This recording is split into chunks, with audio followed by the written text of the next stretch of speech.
as the coordinator mentioned, our title is the energy and its effect on the environment. This is a very popular subject, of course. Maybe so many decades has been work on this one. But recently, when the war between Russia and Ukraine erupted, the situation, energy situation became very critical. This is me, SELAHATTIN GÜLTEKIN. I am the head of Chemical Engineering Department at Üsküdar University in Istanbul, Turkey. By the way, Mr. Coordinator, I have been in Malaysia for a year in Sarawak to teach over there in UNIMES in Chemical Engineering Department. So I am very familiar with that part of the area. That's because I'm associated with the Energy University of Malaysia. I see. Okay. Okay, but it's a great place, I'm telling you. Thank you. You could drop these from my 10 minutes. Huh? Now, there is no need really to give a wide background, but this polluting the environment and cleaning the environment is the job of chemical engineers. It's always like that. Environmental engineering is not doing too much about the situation. However, we will try to very briefly analyze for you the energy, its importance, its indications, and so forth, and then its effect on the environment. As you know, energy consumption in any country per capita is the indication of that country's development. So it's essential we have to, have energy in order to do our necessary job over here and there. When we look at the source of the energy today, most of the energy sources are coming from fossil fuels. But we have some problem with fossil fuels.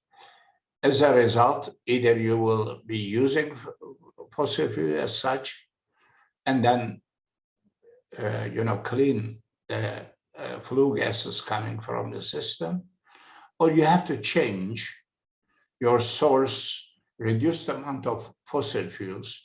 By the fossil fuels, we mean oil, coal, and natural gas. That's the main problem in these days.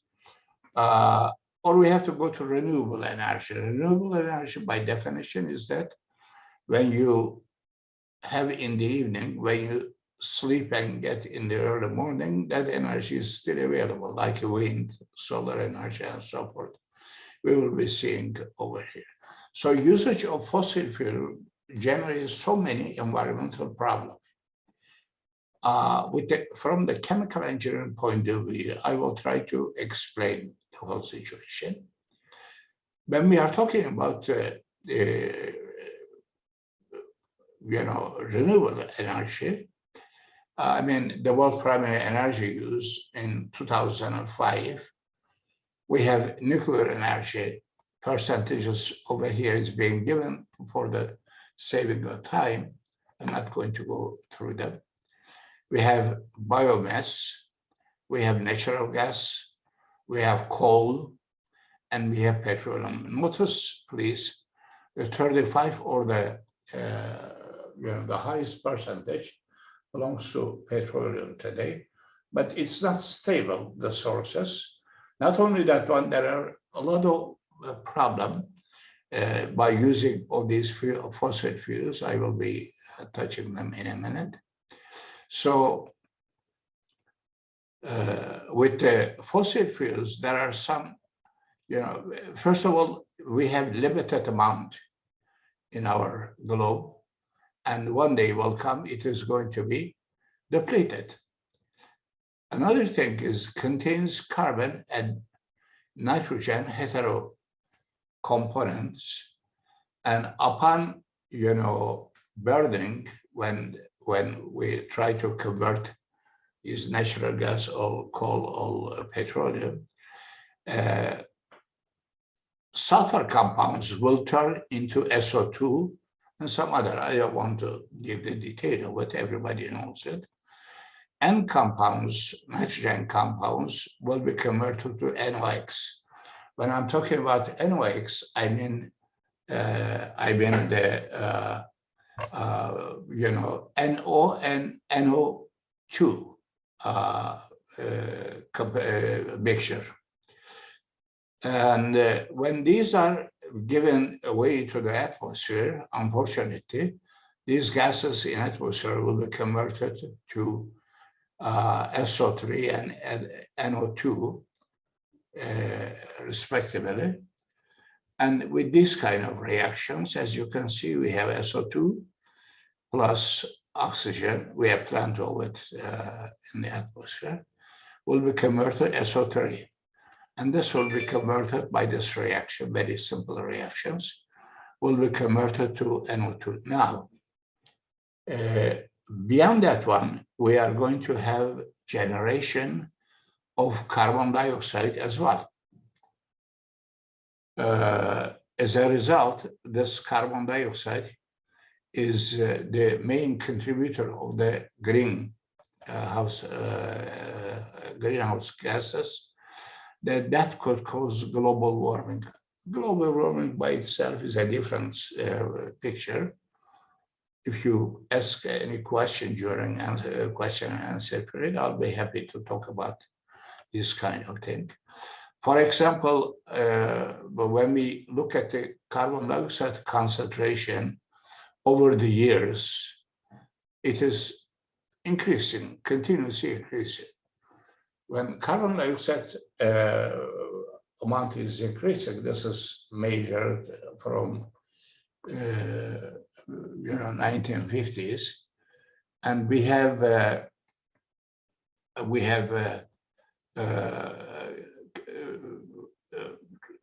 trend of increasing in CO2.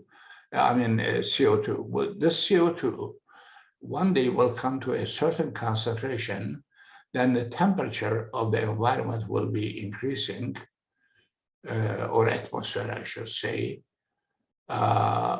to 3 or 4 degrees increase from today's picture.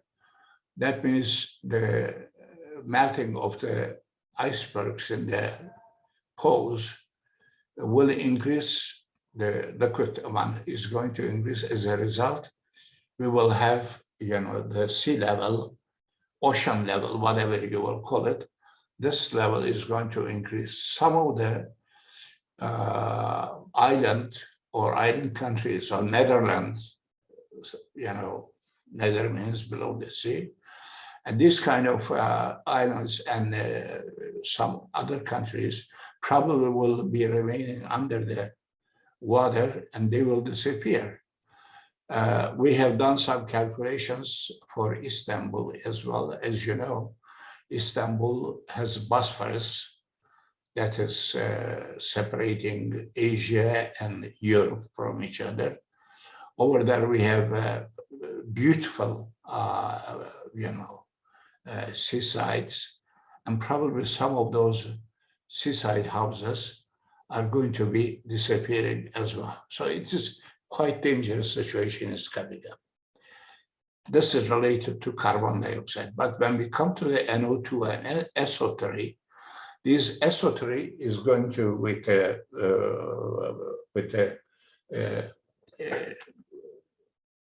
the humidity of atmosphere, and humidity will react with NO2 and SO3. They will be converted to sulfuric acid and nitric acid. Both of them are strong bases. They are very corrosive. They are very, dangerous for human beings' health. So that in any case, whether carbon dioxide amount is going to increase or the acidity of the atmosphere is going to increase. Both of them are absolutely very dangerous situation. Greenhouse effect, I can further talk about that one. When we have solar energy coming to the earth, part of the heat will be released back. If it's released back, there will be any cooler wind. But if there is a greenhouse effect, like a blanket is going to cover the surface of the earth or close to the surface of the earth, in that case, the coming energy will be trapped inside of that greenhouse blanket and the temperature will increase. So in both ways, we are going to have a very unfortunate situation. Our globe is going to very dangerous situation. Now, when we look at the renewable energy, the renewable energy are being over here. Here, some pictures are associated with it.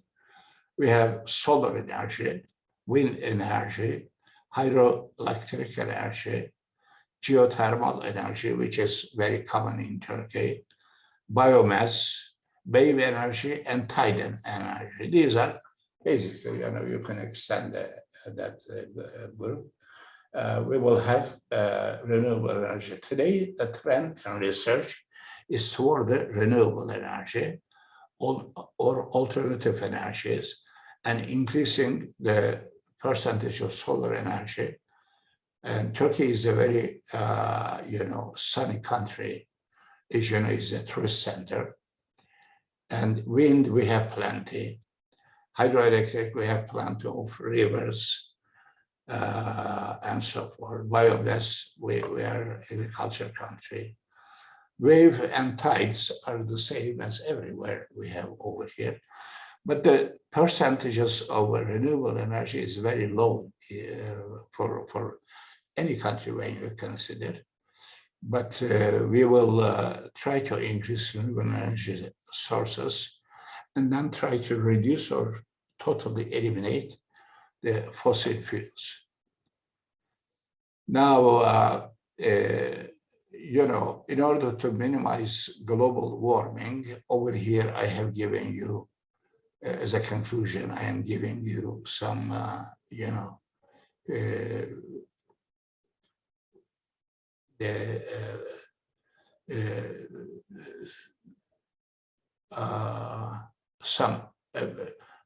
whether it's coming from here or wetlands and humankind's effect of the whole situation.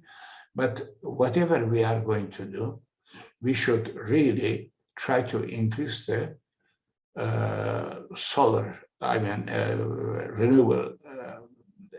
renewable energy sources. For our future, we need this one.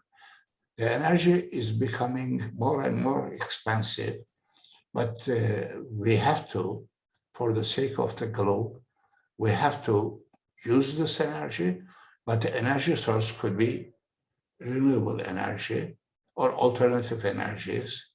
Energy is energy, whether you will get from A, B, C, D, whatever, but energy is the energy, that's it. But we have to have the consequence of the getting energy should not be destroy the remaining things over there.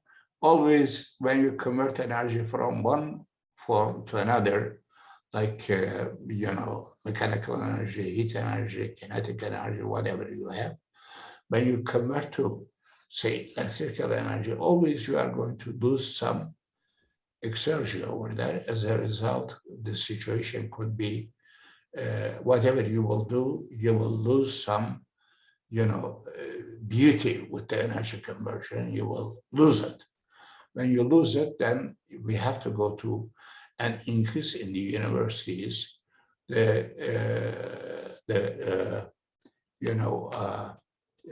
renewable energy sources. And I should also mention, very important information is that We have worked for many years with fuel cells. Fuel cells bypass the second law of thermodynamics. As a result, the efficiency could go to 60% or so. But today's technique is not good enough to use everywhere fuel cells. But the fuel cells should be considered a source of energy where hydrogen is being used. Within 10 minutes, I try to summarize the situation. Unfortunately, that is the, since the time is up, our coordinator is saying, I will be stopping over here. We have references over here. And I would like to thank all of you for listening to us. With the